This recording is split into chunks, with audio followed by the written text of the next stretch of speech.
जैसे कि आपको डाईहाइब्रिड क्रॉस में मैंने दिखाया स्वीट पी प्लांट का, तो ये जो पॉसिबिलिटी 1 और पॉसिबिलिटी 2 करके मैंने आपको बताया है कि genes when genes of the two traits are unlinked and when genes of the two traits are completely linked, तो रिकॉम्बिनेशन कैसे कैसे आते हैं ये बताया मैंने आपको। तो ये दोनों ही अजम्पशंस हैं, मतलब एग्जाम्पल्स के थ्रू बताया गया है। रियल रिजल्ट जो थे, the results which obtain in the reality after crossing in sweet pea plant, dihybrid cross जब कराया गया तो उसमें भी रिकॉम्बिनेंट्स दिखाई दिए थे, और वो जो रिकॉम्बिनेशन और पेरेंटल का रेशो था which we obtained in the ratio of 7:1:1:7, ये रेशो था, ठीक है, जिसमें 1:1 ये जो है ये वाला रिकॉम्बिनेशन रेशो था जो कि बहुत कम था लेकिन था, ठीक है। और ये जो 7:7 दिखाया है ये पेरेंटल कैरेक्टर ही थे, ठीक है। तो इससे ये निकाला गया कि जो ये स्वीट पी प्लांट में एक्चुअल रिजल्ट जब आया, जो एक्चुअल में हुआ होगा, तो उसमें ये कहा गया कि neither the genes are unlinked nor completely linked, के जो क्रोमोसोम के ऊपर जीन है वो ना तो अनलिंक्ड है और ना ही कम्प्लीटली लिंक्ड है, जिस वजह से क्या हुआ है, इनकम्प्लीट लिंकेज रहा है। इनकम्प्लीट लिंकेज की वजह से रिकॉम्बिनेशन का जो परसेंटेज है वो इतना आया है। अब ये इनकम्प्लीट लिंकेज क्या है, मीन्स जीन्स ना तो अनलिंक्ड है और ना ही लिंक्ड है, तो इस वजह से रिकॉम्बिनेशन का जो रिकॉम्बिनेंट्स आएंगे वो थोड़ा कम परसेंटेज में आएंगे ना, ठीक है। तो रिकॉम्बिनेशन का ज़्यादा आना, जो रिकॉम्बिनेंट्स बने, रिकॉम्बिनेंट्स आप समझ रहे होंगे, रिकॉम्बिनेंट्स का मतलब होता है न्यू कॉम्बिनेशंस, ठीक है। जो ऑफ स्प्रिंग आई है वो ऑफ स्प्रिंग अपने पेरेंट से कितनी सिमिलर है और पेरेंट से कितनी डिसिमिलर है, तो कम्प्लीटली डिसिमिलर होगी तो मीन्स वो रिकॉम्बिनेंट होगा। तो it is only depend on the amount of linkage के रिकॉम्बिनेशन बनेगा या नहीं, ठीक है। तो इनकम्प्लीट लिंकेज है, लिंकेज भी है, नहीं भी है, जिस वजह से रिकॉम्बिनेशन का परसेंटेज बहुत कम है, ठीक है। अगर क्रोमोसोम के इनकम्प्लीट लिंकेज में तो मैंने आपको बता दिया, ठीक है। अगर क्रोमोसोम कम्प्लीटली लिंक्ड होते हैं, कम्प्लीटली, सपोज ये कोई क्रोमोसोम है, इसके ऊपर gene A and B, they are completely linked with each other, तो ये एक जनरेशन से दूसरी जनरेशन में एज इट इज़ पास हो जाएंगे, कोई रिकॉम्बिनेंट नहीं बनेगा, सभी पेरेंटल होंगे, ठीक है। अब सेकंड बात मैं आपको बता दूं, अगर जीन्स जो होंगे वो अनलिंक्ड होंगे मीन्स उनके बीच में क्रॉसिंग ओवर हो जाएगा, क्रॉसिंग ओवर होगा तो क्रोमोसोम्स के पार्ट्स एक्सचेंज होंगे, जब क्रोमोसोम के पार्ट्स एक्सचेंज होंगे तो जीन्स में भी चेंजेस आएंगे, मीन्स कैरेक्टर्स में चेंजेस आएंगे, मीन्स न्यू कॉम्बिनेशंस बनेंगे। न्यू कॉम्बिनेशन मतलब रिकॉम्बिनेंट्स बनेंगे। तो जीन्स जब अनलिंक्ड होंगे तो रिकॉम्बिनेशन होगा, रिकॉम्बिनेंट्स बनेंगे। कम्प्लीटली लिंक्ड होंगे तो कोई रिकॉम्बिनेंट नहीं बनेगा, सभी पेरेंटल कैरेक्टर शो करेंगे, ठीक है। तो इस टाइप से आपने देखा कैसे लिंक्ड और अनलिंक्ड जीन्स प्रेजेंट होते हैं, उस वजह से रिकॉम्बिनेंट्स बनते हैं। तो मैं अब आपको बता देती हूँ, एक हमने इससे निकला है आपका एक न्यू टर्म, इनकम्प्लीट लिंकेज। तो लिंकेज इनकम्प्लीट है तो कंप्लीट भी तो हो सकती है, तो मैं आपको पहले कंप्लीट लिंकेज बता देती हूँ। कंप्लीट लिंकेज क्या होती है, तो genes located on the same chromosome inherited together, genes जो होंगे वो क्रोमोसोम पर प्रेजेंट होंगे, सेम क्रोमोसोम पर, जैसे ये जीन ए एंड बी इसी क्रोमोसोम पर प्रेजेंट है, ऐसे ही ये कोई क्रोमोसोम है उस पर जीन ए और बी प्रेजेंट है, और ये दोनों जीन एक साथ पास ऑन होंगे, ये दोनों जीन एक साथ पास ऑन हो जाएंगे क्योंकि ये आपस में लिंक्ड हैं, कम्प्लीटली लिंक्ड है, मीन्स इनके बीच में लिंकेज है, ठीक है। कोई क्रॉसिंग ओवर इनके बीच में नहीं होगी, क्रॉसिंग ओवर की प्रोसेस नहीं होगी, सिर्फ only parental traits inherited, parental phenotypes obtain होंगे, ठीक है। जब भाई ये जो पेरेंटल क्रोमोसोम है ये न्यू ऐसे ही इनके जीन्स पास ऑन हो गए नेक्स्ट जनरेशन में, तो जाहिर सी बात है कि जो कैरेक्टर आएंगे ऑफ स्प्रिंग के अंदर वो सारे पेरेंटल होंगे, ओके। कोई न्यू कॉम्बिनेशन नहीं बन रहा तो कोई रिकॉम्बिनेंट नहीं बनेगा। ओके, तो इस टाइप की जो लिंकेज होती है ना, जो कंप्लीटली लिंकेज होती है, वो बहुत रेयरली देखी जाती है ऑर्गेनिज्म के अंदर। It is rarely seen in the organism. ठीक है, बहुत ही कम। भाई हम अपने पेरेंट्स से काफ़ी हद तक डिसिमिलर होते हैं, बहुत सारे करेक्टर्स होते हैं, तो वो रिकॉम्बिनेशन की वजह से तो होता होगा, क्रॉसिंग ओवर होता ही होगा, जिस वजह से हम बहुत डिसिमिलर होते हैं। अगर जो जीन्स हैं वो पेरेंट्स से हमारे अंदर एज इट इज़ पास हो जाते, तो हम अपने पेरेंट्स की क्या होते हैं, क्लोन होते हैं, एग्जैक्ट कॉपी होते हैं, ऐसा नहीं है। ओके, तो इसको हम डाई हाइब्रिड क्रॉस के थ्रू मैं आपको बताती हूँ। तो इसमें जैसे हम सपोज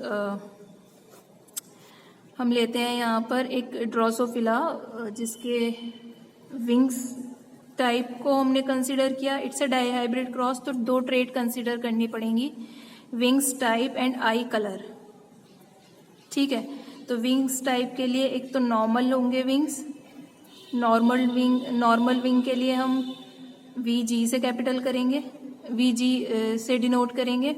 और जो आपका दूसरा है विंग टाइप वो है वेस्टिजियल विंग, उसको स्मॉल VG से डिनोट करेंगे। अब आई कलर की बात करें तो एक आपका रेड है तो रेड को कैपिटल R से, और दूसरा पर्पल को हम स्मॉल r से डिनोट कर रहे हैं।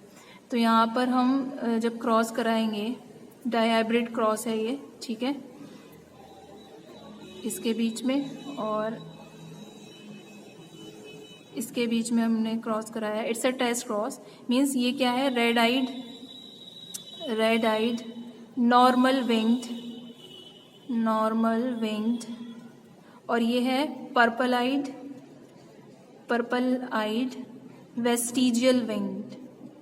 आप लिख लीजिएगा, मैं शॉर्ट में ऐसे लिख रही हूँ। ठीक है, अब यहाँ से जो गैमेट प्रोड्यूस होंगे वो आपका R, ये भी यही है, होमोजाइगस डोमिनेंट है ये यहाँ से गैमेट ये हो गया, ये इनके पेरेंटल है। ओके, और फिर यहाँ से जो गैमेट प्रोड्यूस होंगे वो आपका स्मॉल r ये होगा, तो जो कॉम्बिनेशन बन जाएगा। अब डाई हाइब्रिड क्रॉस मतलब वही जो हमने पी प्लांट में किया था ना, वही वाला क्रॉस आपको करके ये वाला दिखा रही हूँ, लेकिन हमने यहाँ ट्रेड्स दूसरी कंसिडर की हैं।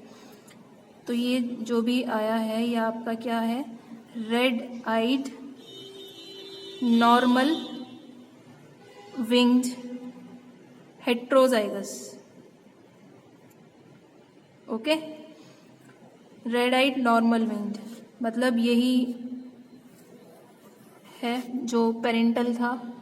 ओके, अब इसका टेस्ट क्रॉस कराए क्योंकि हमें फिनोटाइप जानना है। तो जब हम इसका टेस्ट क्रॉस कराएंगे, टेस्ट क्रॉस में क्या होता है, जो हेट्रोजाइगस डोमिनेंट होता है उसका क्रॉस हम होमोजाइगस रिसेसिव से कराते हैं। तो यहाँ से जो आपका गैमेट बनेंगे वो ये होंगे, और यहाँ से आपके गैमेट होंगे स्मॉल r VG। तो जो मतलब इनका क्रॉस अगर हम कराएं तो ये आ जाएगा, इसका क्रॉस अगर मैं कराऊं तो ये आ जाएगा। ठीक है, तो इस टाइप से आपने देखा जो जीन्स थे वो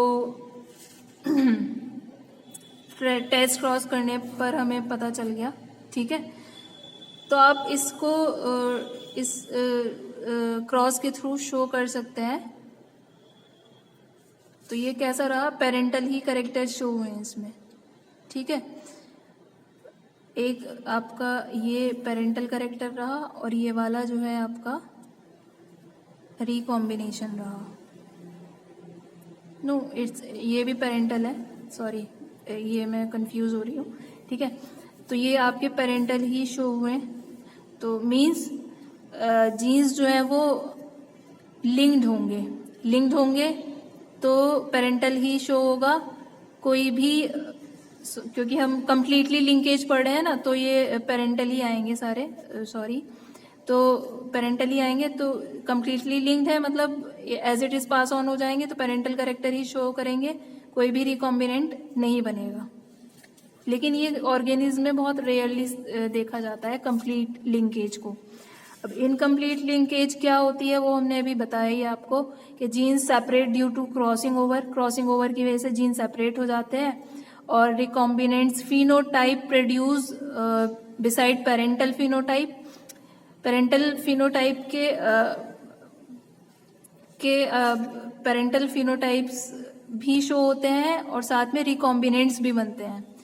तो number of recombinants is less then in independent assortment. एक बात ये भी है, इंडिपेंडेंट असॉर्टमेंट में रिकॉम्बिनेशन का जो परसेंटेज होता है वो ज़्यादा हो जाता है, लेकिन इनकम्प्लीट लिंकेज जब होती है वो मैंने अभी आपको जैसे कि यहाँ बताया था, यहाँ पर इनकम्प्लीट लिंकेज में जो रिकॉम्बिनेंट बनते हैं, जो रिकॉम्बिनेंट्स आएंगे वो उनका परसेंटेज थोड़ा कम होता है।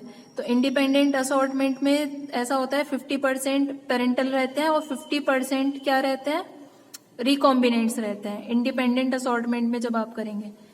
तो इंडिपेंडेंट असॉर्टमेंट में मतलब हर एक जीन इंडिपेंडेंटली असॉर्ट होता है, किसी भी जीन के साथ वो बाइंड हो सकता है, ओके।